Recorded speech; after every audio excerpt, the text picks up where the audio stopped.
back to this fourth episode, and in this one we are going to go from Madeira to La Gomera, which is part of the Canarian Islands, and leave for our Atlantic crossing, where we will have to improvise a repair on our mainsail traveler.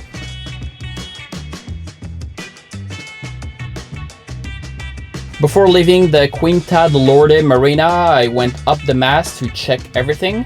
Cotter pins, corrosion, chafe, anything that could be wrong. And you can see me using a device called the Mast Climber by ATN. It's basically a climbing device. You use your feet, you use your arms, and you can go up and down your mast on your own, including the very top part of the mast. Of course, it's always better to have someone help you, but with this device you can do it on your own, and you'll find more information on their website.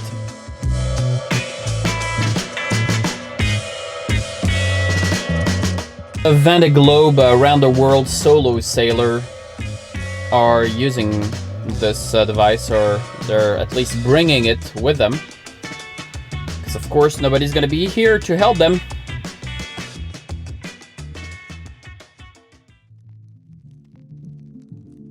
We left in the afternoon towards La Gomera, and there was a few days of sailing there, a few hundred miles, and gave me the chance to keep on working on one of my projects, which is a Jordan Drogue.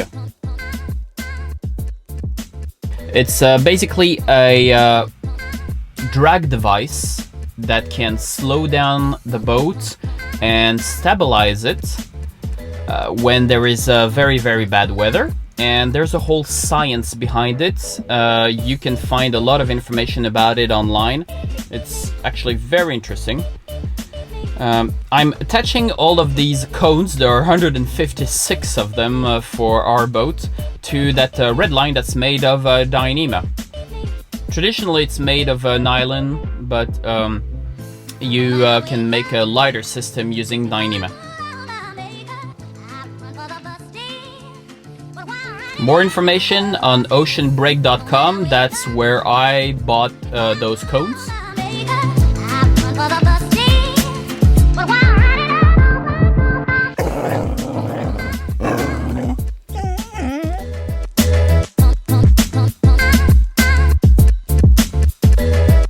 Few days of sailing and we arrive in sight of La Gomera. It's a volcanic island that is in the southwest part of the Canarian Islands. This is Tenerife. We didn't stop there. We just stopped for a couple of days there. We found a nice anchorage, protected from the wind.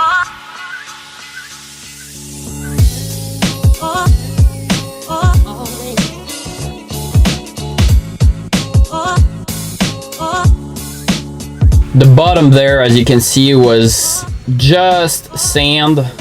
That's pretty obvious given the very mineral surroundings. And I took the chance to clean the bottom to be ready for the upcoming Atlantic crossing.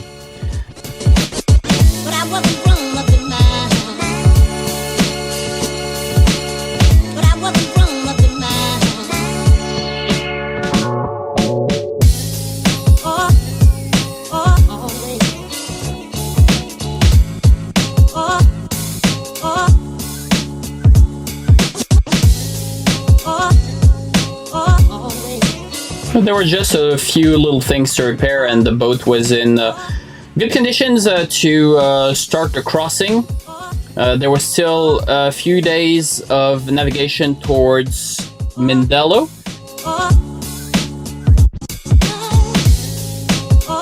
We stopped there for a little bit, but we don't have any footage, and soon we left for our Atlantic crossing. But within a few days... So it's the first day of the crossing, and unfortunately, as we were preparing to jibe the part that's at the end of the rail for the main sheet actually broke. So not that part, but the part that is attached to it. All of this little pulley system. So it broke on us, and now I'm trying to figure out how to repair it. So actually, what happened is that those two things separated, and you can see there are 3 screws that are holding it, and all of them 3 broke. So initially I thought I didn't have anything because most of my stock is metric, and those which are from those which broke, which are from Harken, like these are SAE US, but I had this kit which I hardly ever use, and this one is actually SAE. It's it was actually quarter inch screws, I believe those are, and so now the job is going to be to remove the ones that are broken, and we're lucky because it's exactly the same length, so I don't even have to recut them and reattach all that, and hopefully it will work. So now the problem is that there's a lot of galvanic corrosion that happened between the stainless and the aluminum, and unfortunately they don't put like Tef gel or anything to protect from that, and I do have access at the bottom, that's the good news, but it's not going to be easy to extract those, definitely not.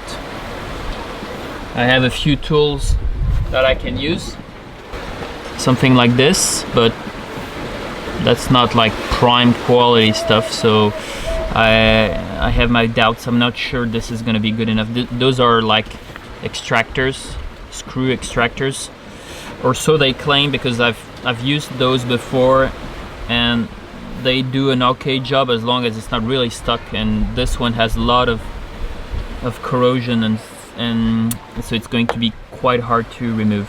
We'll see.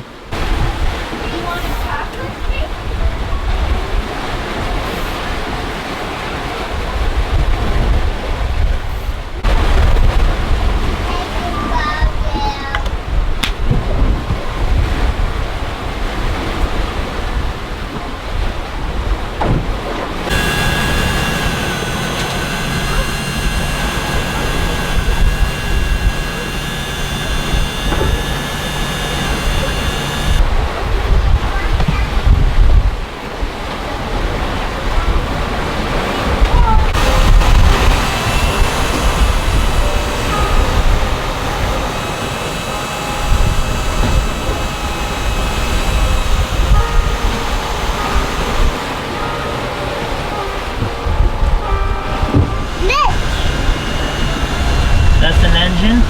Yeah! And then the paint here, and the paint here. Look! For you. Thank you. Can I keep it for later? No, you keep right now. Well, I'm a little busy right now. I'm fixing the boat. Alright, so it took me about half a day to drill out the remaining of the screws on this one. That's the technique that I used. But on the other two, I ran out of I used a Dremel tool and I made a slot, and those two came out surprisingly easy. So now I'm going to reassemble it.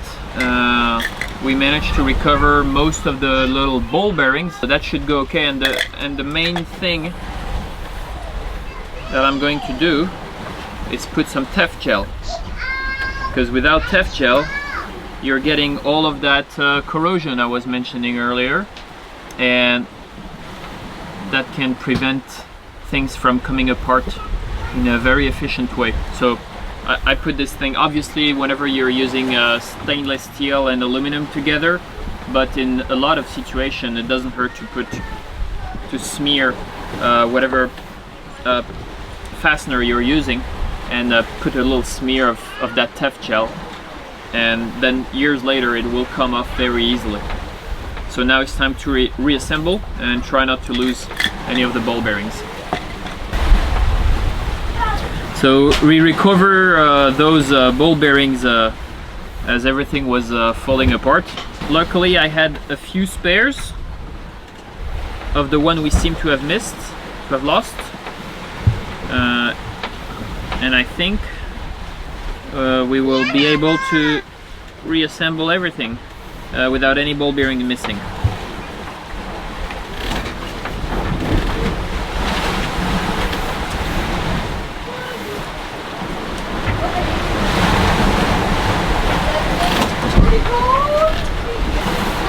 So I'm putting this one drop ball bearing oil that's specifically made for this type of ball bearings. Let me try to show you.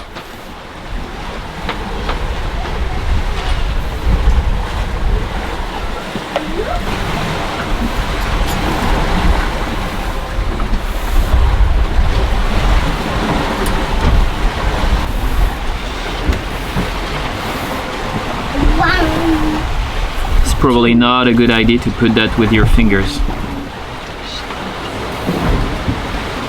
Why, Daddy? I think it's probably bad for your skin. I should have put, well, I should have put some gloves. It's not for to eat it? No, you don't want to eat that. It's really bad for you, Clémence. It's for this one? Mm-hmm. I'm not... It's something is forward? Yeah, you remember this morning that thing broke. Now... It's like popcorn. Popcorn? No, that's not like popcorn.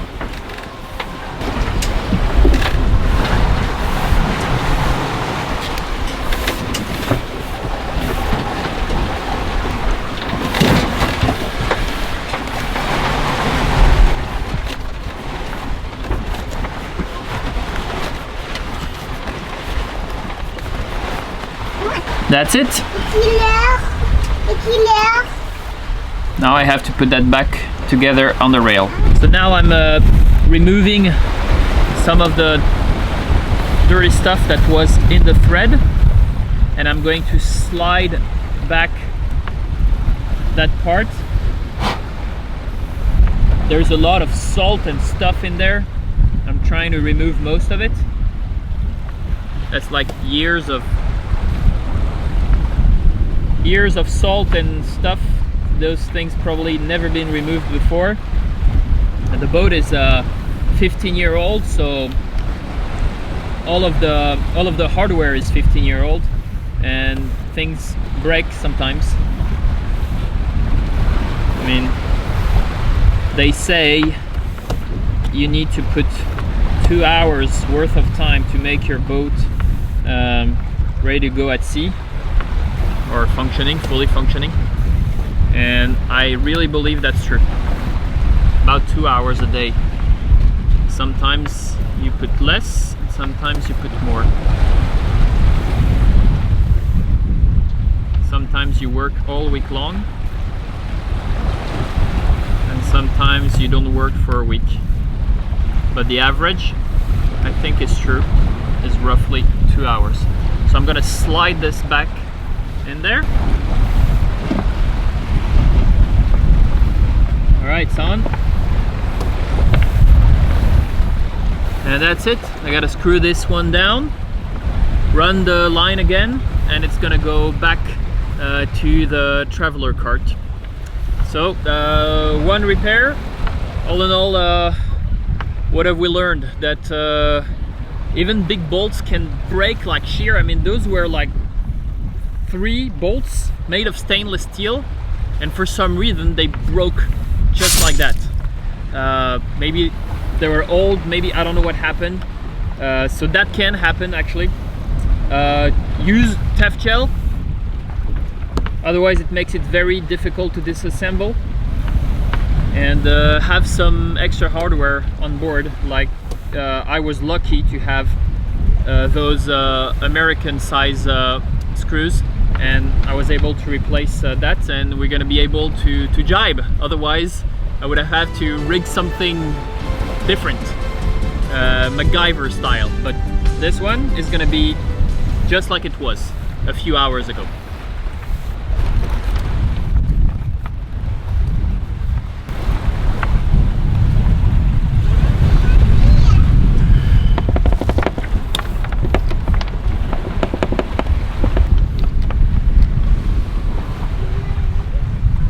Okay. So indeed I had to break out a few tools to solve this one. Now it's time to clean up the big mess and wait until the next thing that's gonna fail.